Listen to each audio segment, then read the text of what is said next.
Introducing True Crime PI, an investigative bi-weekly podcast that explores missing and unidentified cold cases from the 70s, 80s, and 90s. My name is Dana Pohl. I am a writer and a librarian with a passion for investigating the missing and unidentified. Our life stories begin at birth and end with death. But the stories of the missing and unidentified are disrupted by a mysterious occurrence that obscures the who, what, when, and why. Without the answers to these questions, the missing and unidentified remain in limbo, waiting for someone to write the ending of their stories. My hope is that collectively we can be that someone. Welcome to True Crime PI, Missing and Unidentified. Name is case UP 10724, Cobb County, Georgia, May 10, 1984. Cobb County is located just north and west of Atlanta's city limits in north-central Georgia. Rich with Civil War history, scenic mountains and lakes, it is also the home of the Atlanta Braves and Six Flags Over Georgia. Thursday, May 10, 1984, was a fair day in Cobb County, with a forecasted high in the mid-70s. The white and pink dogwood trees were just past their full bloom, and the hills were thick with wisteria and azalea blossoms. Our doe's story, as we know it, began in a wooded area near the Chattahoochee River in southwest Cobb County. A man walking near the edge of his property stumbled upon the skeletal remains of a human body and several pieces of clothing. At 3 p.m., Sergeant Rogers and Officer Ward arrived at the scene on Nichols Drive. Officer Ward's incident report indicated that the body appeared to be a partially clothed female. Investigators were called to the scene and, with the help of the medical examiner, Dr. Joseph Burton, determined that the remains belonged to a white female with brown hair between the ages of 18 and 25. After examining her remains, Dr. Burton reported that she stood between 5 foot and 5 foot 4 inches tall and weighed between 105 and 115 pounds. The consensus was that she had been deceased for at least several months. The exact cause of her death could not be determined, but it was ruled a homicide. As I began my research into this case, I found an article in the Marietta Daily Journal published on February 27, 2011, 27 years after our doe was found.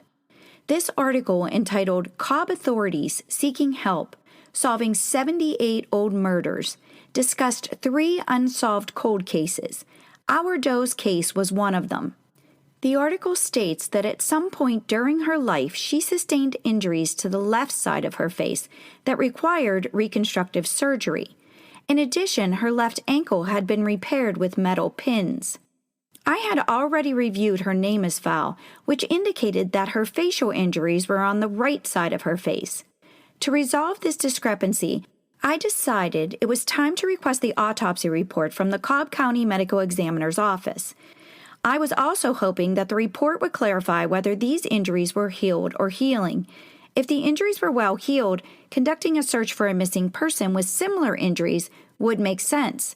If they were healing, the injuries could be less important in the search for a match, because she may have been reported missing prior to sustaining these injuries. I submitted a request for the autopsy report on a Friday afternoon. On Monday morning, it arrived, and I could not wait to dig in. This report proved to be a treasure trove of information. It definitively indicates that the damage was on the right side of her face, and it reveals details that have not been previously reported. Not only did our doe have a crushed orbital bone, she also had a fractured maxilla. According to the report, quote, "There has been previous extensive surgery on the right orbit and facial bone structures. A wire suture was present. A plastic plate had been used to form the floor of the right orbit. There is fusion of the fragments of the anterior maxillary bone, indicating healing. There is thoroughly extensive dental work, and the third molars are unerupted." The fact that the fractures were healing tells us 2 things. 1. It is very possible that she sustained these injuries prior to going missing. And 2, looking for a missing person with these injuries might yield some potential matches. I assume that these types of injuries were most likely caused by a blow to her face or a vehicle accident, but I wanted to learn more, so I consulted healthline.com. A maxillary fracture is a break in the maxilla, the major bone of the face that forms the upper jaw. It is part of the following structure of your skull: the upper jawbone, which includes the hard palate at the front of your mouth, the lower part of your eye sockets, and the lower parts and sides of your sinus and nasal cavities.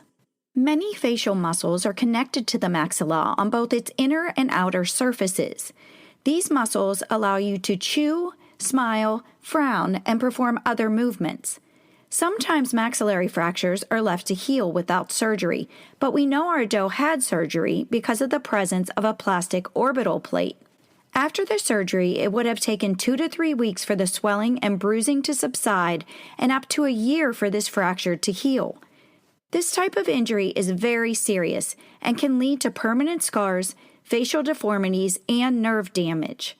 It is my belief that this explains the slightly crooked smile the artist depicted in her reconstruction. You can find this image on our True Crime PI Facebook page. I mentioned earlier that several items of clothing were found at the scene. Our doe's NamUs file includes detailed descriptions and photos of the clothing found on and near her body. After looking at the photos and doing some research, I would describe this clothing as potentially recognizable and definitely worth discussing. According to her NamUs file, her arms were clad in a Western-style long-sleeved blouse with ruffles on the front. The autopsy report indicates that the shirt was unbuttoned and that the third button from the top of the shirt did not match the others. A light blue t-shirt, size large, with a Playboy bunny on the front, was found wadded up between her legs. This shirt does not depict the official Playboy bunny image. The trademarked bunny wears a signature bow tie. The bunny on this shirt does not. The brand tag on the shirt reads, "The Knits," Knits. According to defunct.com, the Knits was a brand of specialty t-shirts with longer sleeves, often described as a baseball or concert jersey. These shirts were made by the Union Underwear Company and widely distributed from the 1970s through the mid-80s. In 1985, Fruit of the Loom bought the Union Underwear Company, and the Knits brand was replaced by the Screen Star's Best line.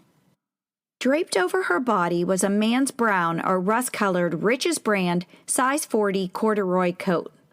Beneath the coat was a work shirt with an embroidered name patch that read George and the company name Doug Hyde Unlimited. In the pocket of the shirt was a pack of Camel Lights and a manila envelope measuring 2 inches by 1 inch that contained 2 hand-rolled butts. These butts are noted in her NamUs file as marijuana, followed by a question mark. As all good armchair detectives do, I did some digging and learned that Doug Hyde Unlimited Inc. was incorporated on February 21, 1975, and dissolved on January 15, 2001. During this time, several businesses were registered in Cobb County, Georgia that contained the name Doug Hyde. They all seem to be associated with the automotive industry. Doug Hyde Motor Works, Inc., that's Works, WERKS, Doug Hyde Motor Works Auto Sales, Inc., Doug Hyde's Land Rover, and Doug Hyde Volvo. All of them appear to have shared the same address, 5055 Canton Road, Marietta, Georgia. A single light-colored calf or knee-high sock with vertical blue and brown stripes and a pair of blue jeans were found near her foot. The jeans were unbuttoned and unzipped, and the pull portion of the zipper was torn away from the opposite side. In addition, the crotch of the jeans had been repaired with mending stitches. The brand name of these jeans is difficult to decipher.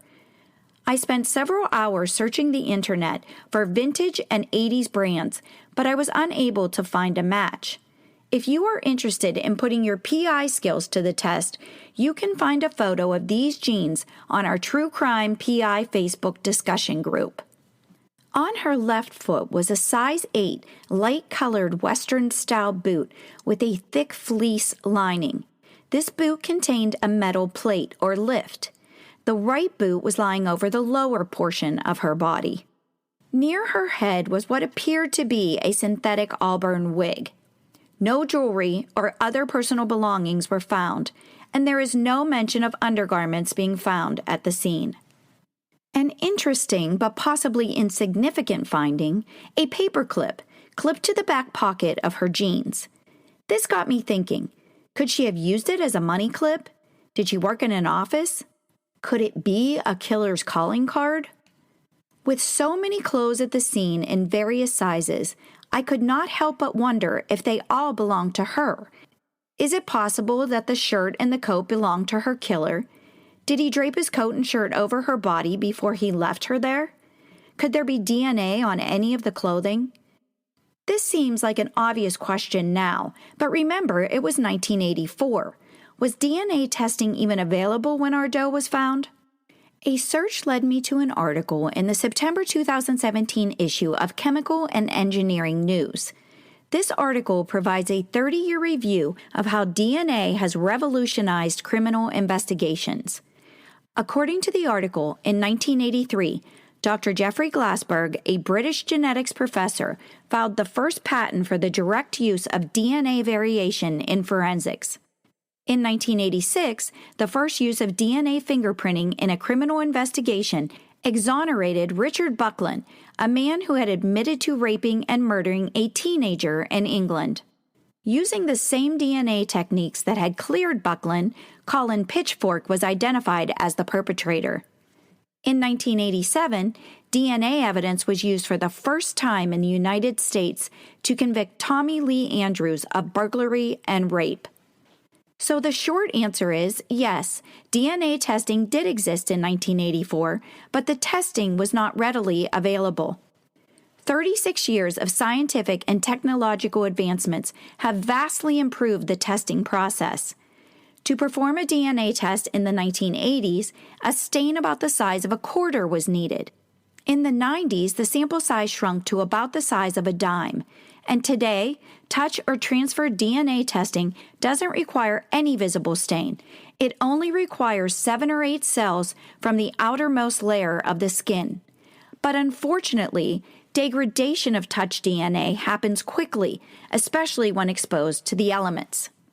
A study by J.J. Raymond, published in Forensic Science International in 2009, found that the chance of recovering touch DNA from an outdoor crime scene decreases significantly over time. The tipping point for most of the samples was approximately 14 days. So here's what we know about the question of DNA testing. We know that at the time of our doe's death, forensic DNA testing was not readily available.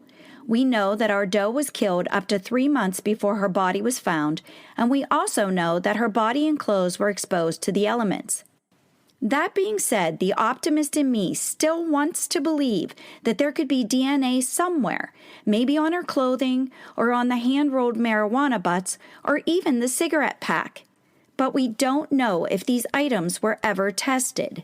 The Marietta Journal article I mentioned earlier reported that investigators sent our doe's DNA to an organization in Texas for testing. And although it was not made public, I was able to confirm that her DNA has been added to CODIS. I appreciate what appears to have been a renewed effort by investigators in 2011, but unfortunately, over the past 9 years, the interest in this case seems to have gone cold. This really bothers me, as does the shirt with George's name on it. According to the article, investigators interviewed a man named George who worked at Doug Hyde Unlimited. All I can say is, George must have had a pretty darn good alibi, considering the fact that she was wearing a company shirt with his name on it. In my opinion, if George is still living, he deserves another look. As unlikely as it seems, given the size of the corduroy coat and the existence of George, it is quite possible that she picked up a man's coat and the work shirt at a second-hand store. Let's assume for a moment that the coat was hers. A note in the autopsy report indicates that the sleeves of the work shirt were rolled and the sleeves of the corduroy coat were cuffed one time. This note made me wonder, if our doe was wearing the coat, would one cuff actually be enough to raise the sleeves to her wrists? I did a little experiment to find out. I am about an inch taller than the estimated height of our doe and within the weight range. The smallest sports coat my husband owns is a size 44. To my surprise, I was able to bring the sleeves of this coat to my wrists with one very large cuff. But the coat itself was really, really big on me.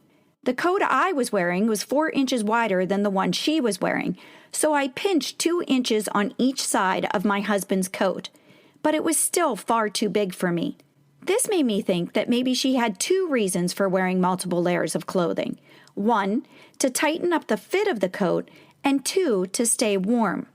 The autopsy report indicated that she had been deceased for up to 3 months.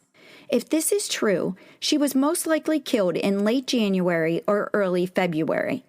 I am by no means an expert in the science of human decomposition, but I do know that weather conditions like temperature, sunlight, and moisture, as well as insect and animal activity, play a vital role in the time it takes for a body to decompose. From January 1984 through May 1984, the temperature in Cobb County, Georgia hovered between 34 and 59 degrees Fahrenheit, and the humidity rarely dipped below 50%. From what I have read, a body left exposed in these conditions could become skeletonized in as little as 2 months.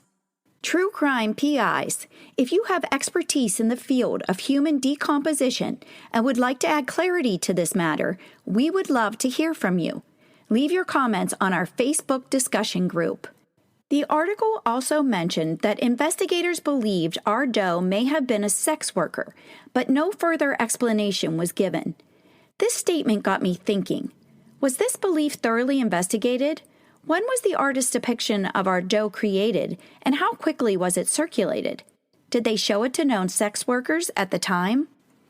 As we all know, the first 48 hours are critical when it comes to solving a homicide. Obviously, the window has to be widened when you are dealing with skeletal remains.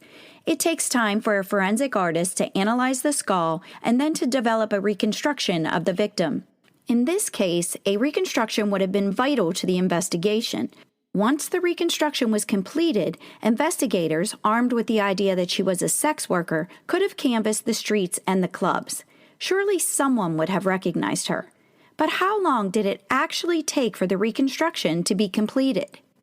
This question kept nagging at me until I decided to contact Kelly Lawson, forensic artist at the Georgia Bureau of Investigation, GBI. You know that saying about the apple not falling far from the tree? In this instance, it is truly spot on. Kelly's mom, Marla Lawson, was the first forensic artist in the state of Georgia. She began as a sketch artist for the Atlanta Police Department and ended her 37-year career as an FBI-trained forensic artist for the GBI. To say Marla was good at what she did would be an understatement. Over the years, Marla's work has been highly praised and has led to countless arrests. I called Kelly hoping to discover the year that the reconstruction was made. I left a message and within minutes received a return call. Not long into the explanation for my call, Kelly said, quote, "I don't know my mom's cases as well as she does, so let me get her on a 3-way call and you can ask her." A few minutes later, I was on the line with Kelly and Marla Lawson. Marla, like Kelly, was more than willing to help. She mentioned that she did not have her files in front of her, but she would do her best to answer my questions. I explained that I was doing research on a doe found on May 10, 1984, and asked if she remembered when she created the reconstruction.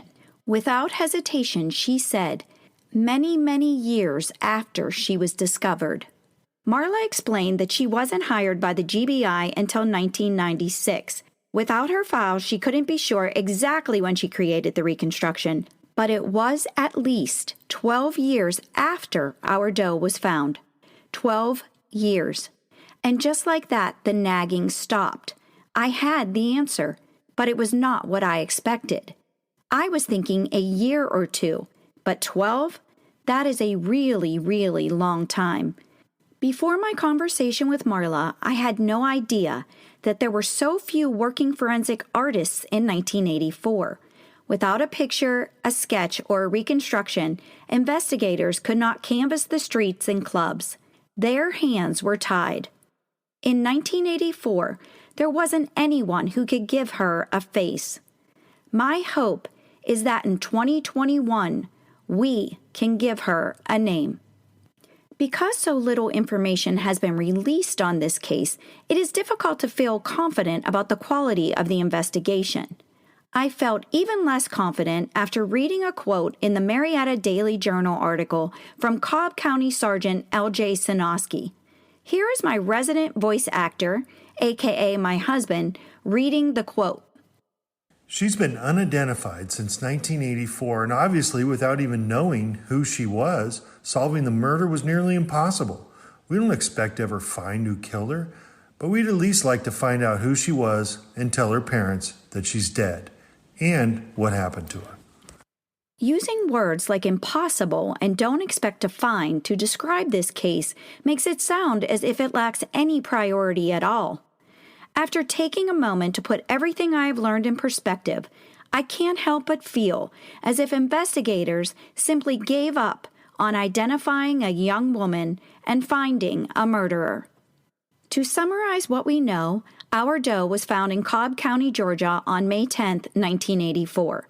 She was a white female between the ages of 15 and 25. Her height and weight were estimated as 5 foot to 5'4" and 105 to 115 pounds. She had brown hair. A year or more before her death, she sustained a blow to her face, which resulted in a maxillary fracture and the placement of an orbital plate. We are not sure when she sustained the injuries to her ankle. What we do know is that she was hospitalized at some point in her life for a serious ankle injury and facial surgery. She also had extensive dental work, which makes me think that she had people in her life who took care of her. I know what you are thinking. The medical devices. Do they have serial numbers that can be tracked? This information is not included in her NamUs file, and unfortunately, the Food and Drug Administration did not require the tracking of serial numbers for implanted Class 3 medical devices like surgical pins and orbital plates until 1993. I understand that the makers were not required to track these devices in 1984, but my question is, does the lack of tracking make these devices unidentifiable? Is it possible that the serial number or maker of her devices could be determined? And if the number or maker were found, could these medical devices lead investigators to specific hospitals that used them in the 1980s? I did some research on the use of medical devices to identify the unidentified and found an article entitled Identification of Bodies by Unique Serial Numbers on Implanted Medical Devices, published in the Journal of Forensic Sciences in May of 2018. The authors, Blessing and Lynn, indicate that it may be possible to identify a device without a serial number. The manufacturer and model of a device may be ascertained by examination of the device for logo markings and other characteristic features, which can be compared to known examples. If the manufacturer maintains patent-specific tracking data on that particular device and a serial number is present, the identification can be confirmed. If patent-specific data are lacking, the manufacturer may be able to provide lot data or shipping data to help identify the distributors or specific medical facilities. A review of those distributors or medical facility records may lead to a positive identification. Identifying these devices in 1984 would have been a daunting task, but I still can't help but wonder if this potential lead was fully explored, and if it wasn't, could it be? And what about the lift that was found in her left boot? Was it a medical device? Did it have a serial number? Could it also be investigated? With all these questions in mind, I sent a request to the Cobb County Public Records Office. They replied quickly to let me know that active case restrictions apply to this case. Quote, "When the request is regarding an active investigation, arrest, or court case, you will only have access to the first section of the report. This does not include supplemental reports, photographs, audio and video recordings, or other information." They did attach the first page of the incident report, but unfortunately, it did not provide answers to my questions. Active investigation restrictions on cold cases like this one are hard to comprehend. I completely understand why detectives do not release details to the public at the beginning of an investigation. But after 36 years with no leads, keeping those details under lock and key may actually be hindering a resolution to this case. 9 years ago, Sergeant Sanoski clearly stated that he felt that this case was nearly impossible to solve. I respectfully but wholeheartedly disagree. This doe and her family deserve so much more than an investigator who believes that this case or any other case is impossible to solve. I was raised to believe that whether you think you can or you think you can't, you are right. I think we can. Her clothes, her previous injuries, the medical devices, so many clues, so few answers. The one thing we know for sure, someone murdered a young woman, dumped her body in a wooded area, and left the ending of her story in limbo. This murderer thought her life didn't matter. But it did matter. She was someone's daughter, possibly someone's sister, aunt, or cousin, and someone's friend. Someone laughed with her, cried with her, and loved her. Someone out there, maybe even you, went to school or worked with her. Someone somewhere has been missing our doe for 36 years, 437 months, and over 13,000 days. According to her NamUs file, she has been compared to 7 missing persons. Sharing our doe's information is the best way to increase exposure to her case, so please take a minute to share her story. A shareable post can be found on our True Crime PI Facebook page. Links to all of my sources are posted in the show notes and on our Facebook page. Join me next time when I discuss this case with retired Cobb County Police Detective John Dawes. Detective Dawes was a member of the Cobb County Police Department for 29 years. He retired in 2013, but was soon asked by District Attorney Vic Reynolds to lead the newly established Cobb County Cold Case Unit. Detective Dawes knows this case inside and out and will answer many of the questions presented in today's episode. What he shares with us will explain why, after 36 years, this case remains unsolved. Follow us on Instagram and Twitter, like our True Crime PI Facebook page, and join our Facebook group to discuss and crowdsource the cases featured in each episode. If you enjoyed this podcast, please take a minute to rate and review it. If you don't, we would love to hear your suggestions. Thank you for listening. True Crime PI is written and edited by Dana Pohl. Theme music, CD Streets, and Come Out and Play, written and performed by the very talented Darren Curtis at darrencurtismusic.com.